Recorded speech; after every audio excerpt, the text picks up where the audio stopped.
total number of offences that we've prosecuted is almost 160, over 48 victims. As far as the judicial process, probably anywhere in the world is concerned, he's probably the most prolific rapist that's come through the courts. In the world?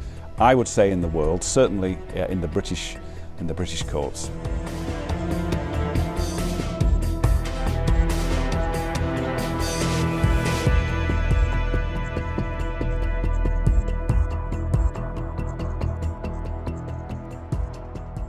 Inilah salah satu klub malam tempat Reinhard Sinaga mencari sasarannya.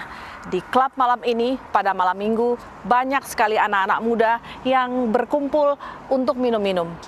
Dari sini, Reinhard mengajak sasarannya menuju apartemennya yang tidak jauh terletak dari sini. Dalam satu contoh kasus, Reinhard mendapatkan sasarannya hanya dalam waktu 60 detik.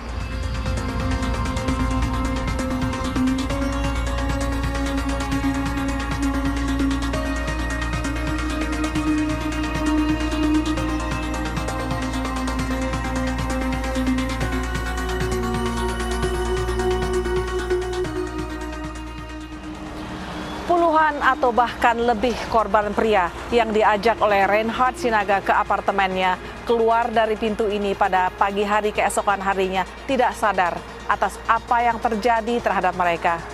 Mereka baru mengetahui bahwa mereka diperkosa setelah mereka dikontak oleh polisi.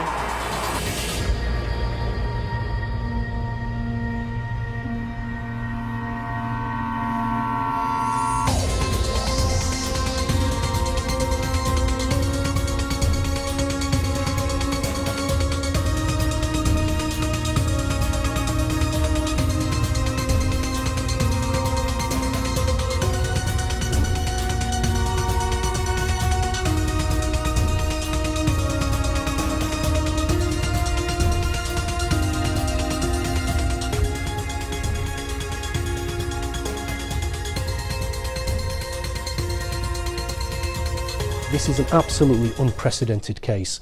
Looking at that amount of evidence is challenging in itself. That's equivalent to 1,500 DVD films.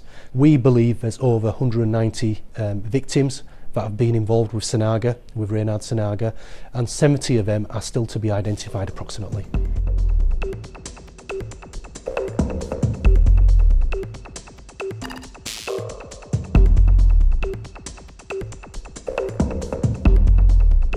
Some men found it very difficult to process. Some men have been unable to function within a family setting and have had to leave home. Some men have suffered with their mental health to the point where some men have been suicidal. How is it possible that someone could be assaulted like this and not know? You may have had alcohol, you may have had a drug, and you may have been sexually assaulted, but there may not have been any physical injuries to see. And if you haven't got any physical injuries, then you may not even suspect that you've been sexually assaulted.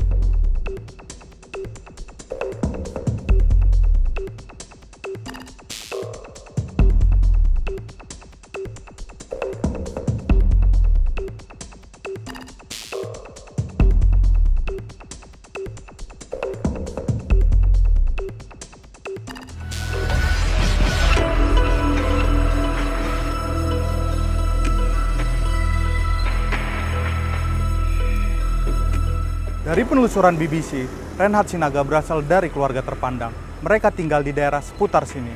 Ia lulus dari Fakultas Teknik jurusan Arsitektur pada tahun 2006 sebelum melanjutkan studi di Inggris pada tahun 2007.